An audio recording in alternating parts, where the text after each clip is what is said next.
you have. So stand firm in the victory. My name is Frederick Njiri, and on this Monday morning, we're going to start off by looking at some of the things that happened in the course of the week, including former Deputy President Rigathi Gachagua, who condemned an incident where goons attacked him during a church service, terming it unfortunate. The former Deputy President alleged this was part of an effort to ensure he has no freedom of movement and consultations with like-minded people.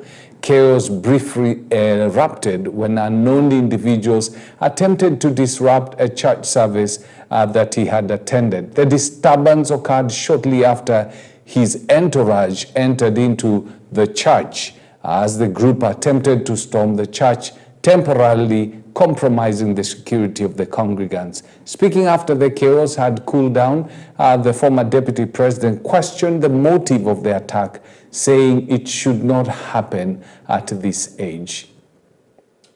And even if you want to pursue us, don't pursue us inside the church. But of course, when we are seated here, wondering why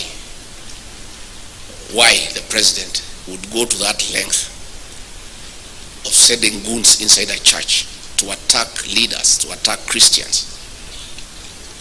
But we also remember that sometimes back,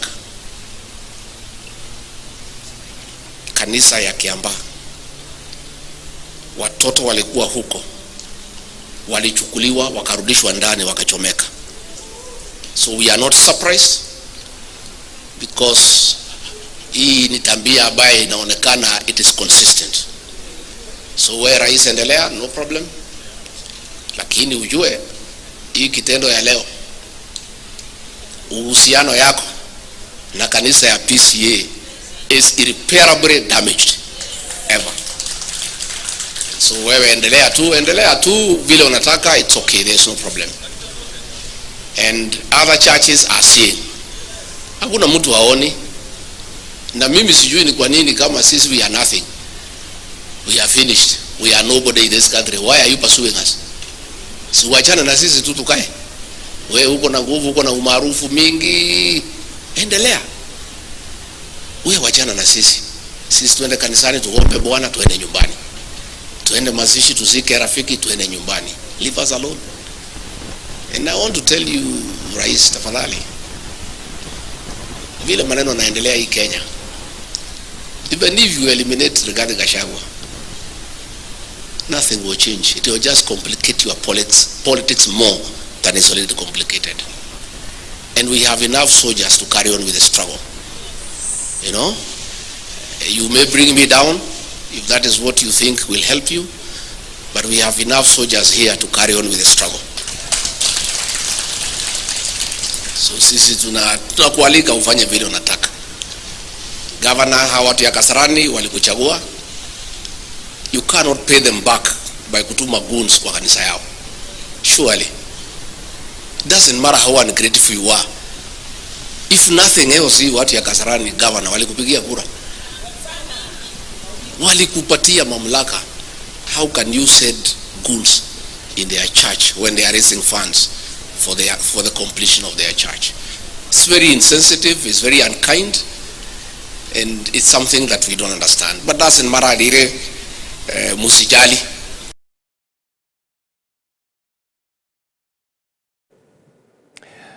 Well, it was such an unfortunate incident. MPs who had accompanied the Deputy President condemned the attack, saying it was the lowest the current regime had gotten. The future of a country needs order. Otherwise, there is a reason why this country is in peace. We could as well easily be in the same situation with our neighbors. Tumesema vijana pesa kupitia Sakaja na ukaambia DIG a withdraw security, na nia yao haikukuwa kuharibu madhabahu. Walikuwa wametuma paka tuko na watu ambao wako na bunduki, walikuwa wametuma waje paka hapa wamtoe Rigathi Gachagua akiwa madhabahu, ati wambebe juu na juu. Sisi tungependa kuambia hao vijana kwamba ni sawa. You have intimidated Rigathi enough times. Mulimtoa kwa kiti yake akanyamaza. Akaenda nyumbani, mkamfuata nyumbani. Mkachukua askari wake.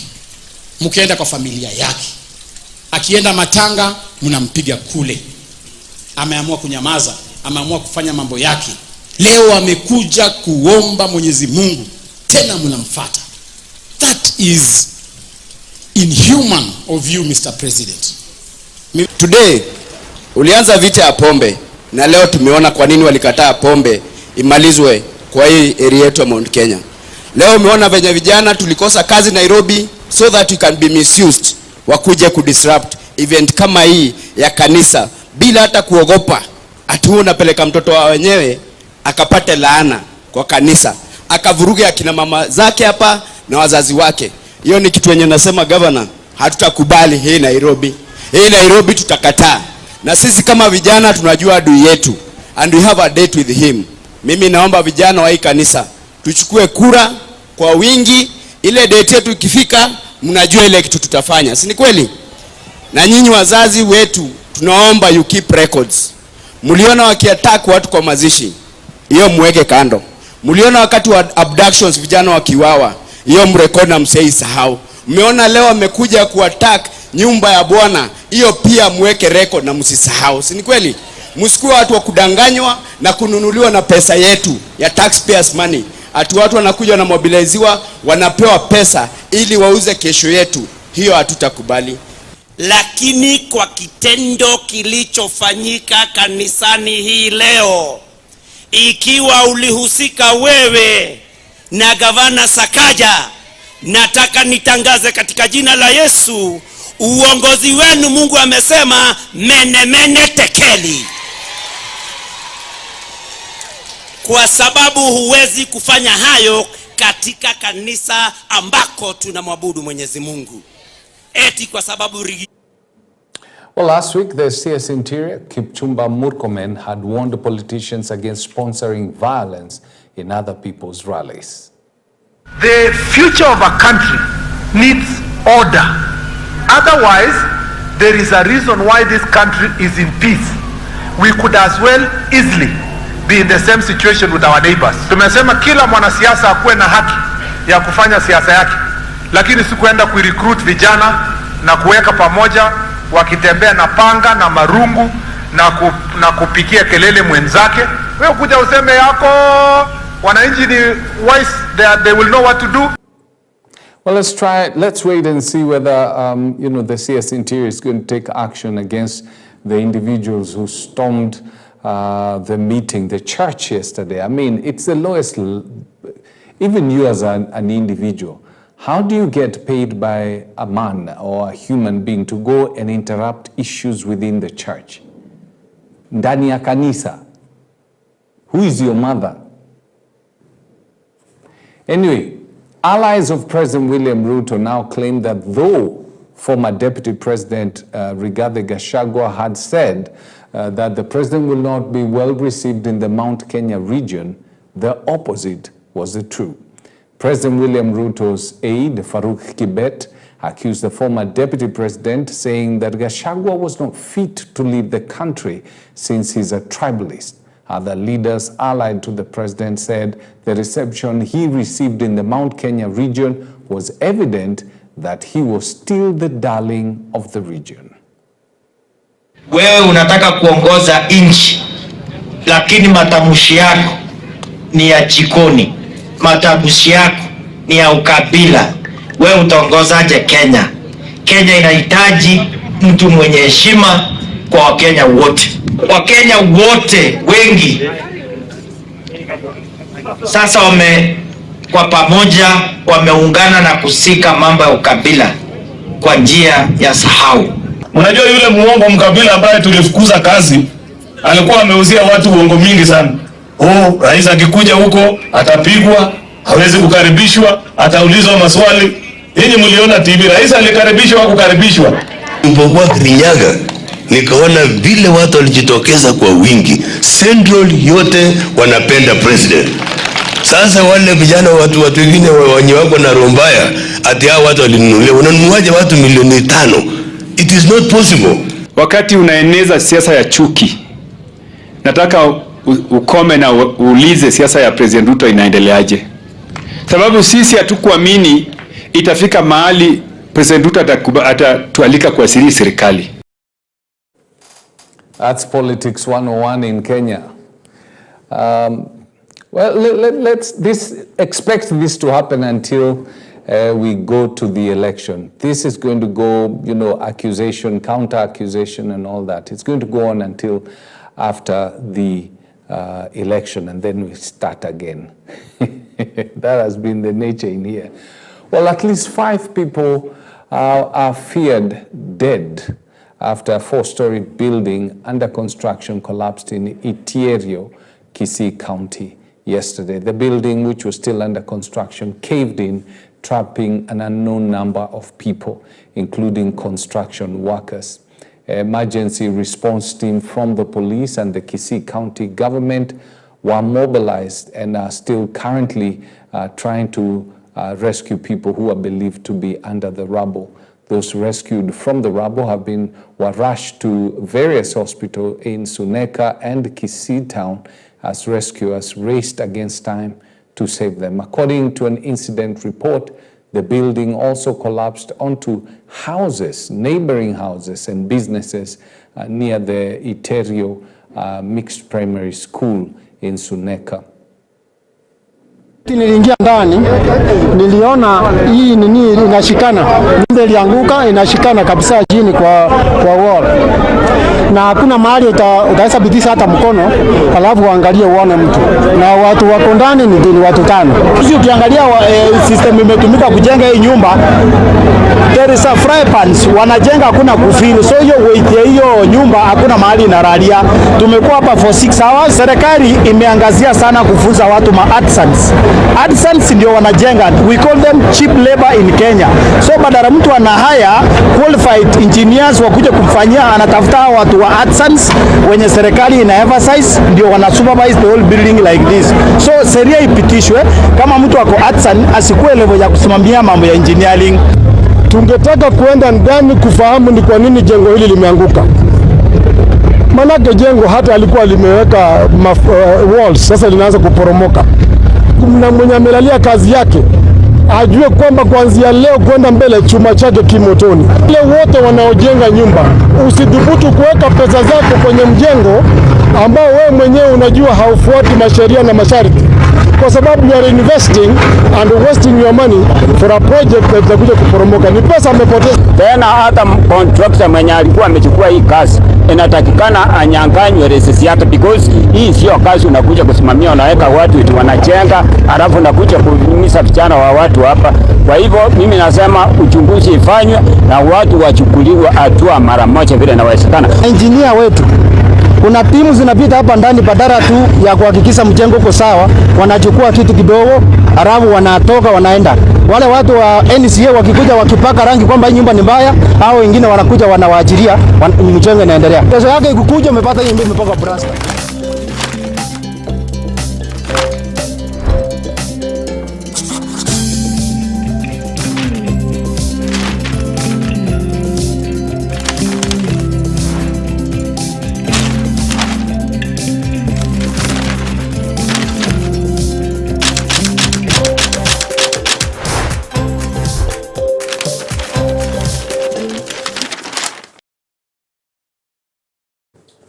All right, let's take a look at the newspapers, what the headlines are saying today.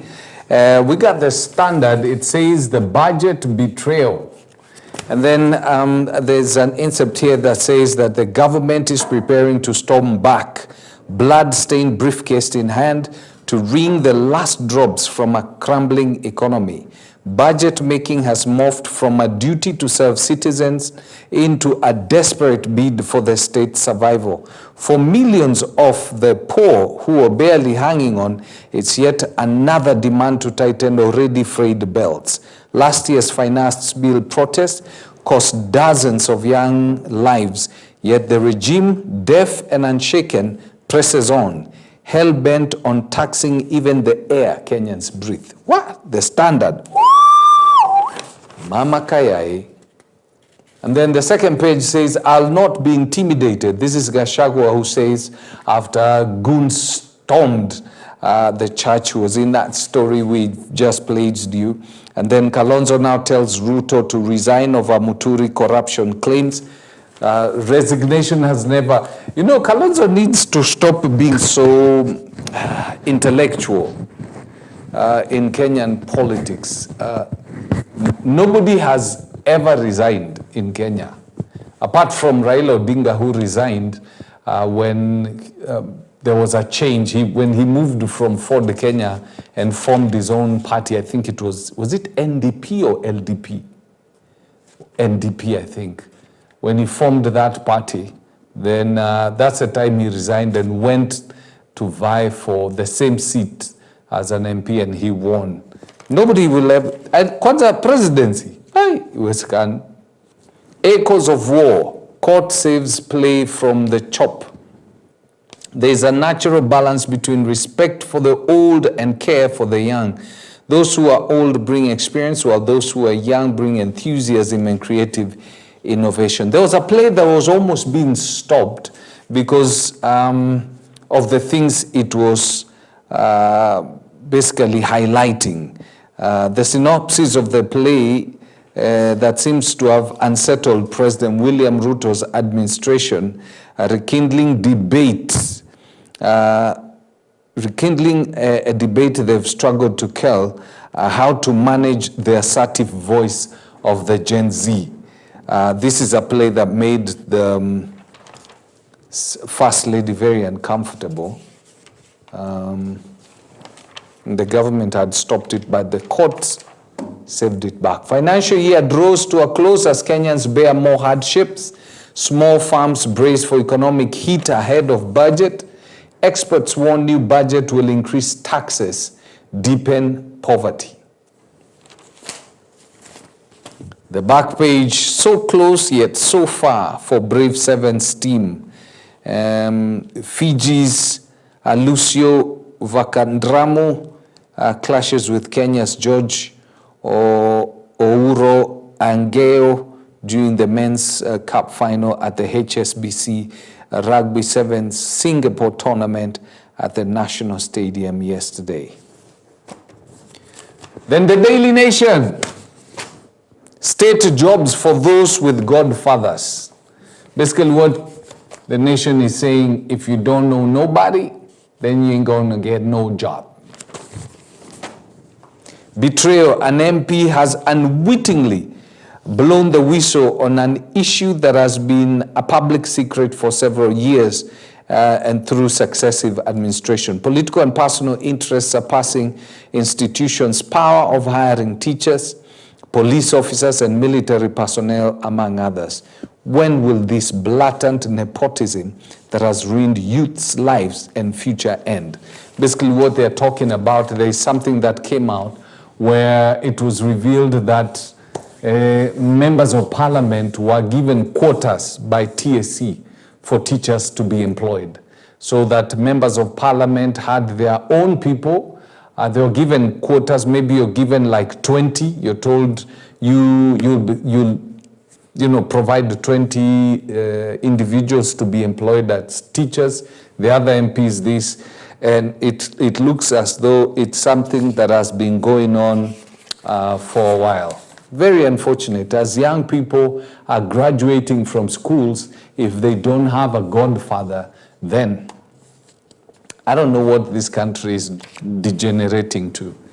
Then you have 1.3 billion windfall for Donald Kipkorir in win over City Hall. 1.3 B. Alcohol is set to return amid surge in road carnage. A judge makes a ruling in 2 court cases involving military land ownership and the legitimacy of the city fire brigade laws. And Donald Kipkorir is all smiles, heading to the bank. Bank manager fired for parting female colleagues. Okay. Mama Keyaye. Why Ruto snubbed 2 hostile areas in the Mount Kenya tour. President William Ruto's recent 6-day tour of Mount Kenya was tactfully planned to avoid heckling, protests, and other ugly incidents.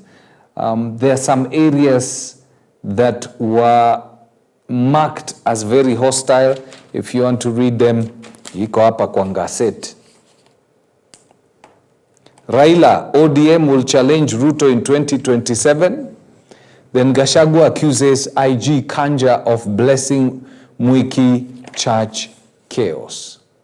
Transport CS orders return of alcohol, alcohol.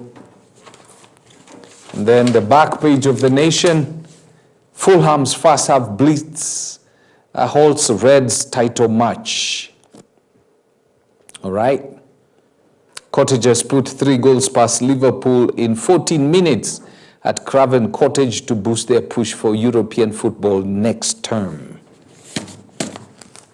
Hivyo ndio magazeti yanasema, na in a couple of minutes we'll be talking about some of these things that are happening and how you and I, what role you and I can play to reverse them. So don't go away.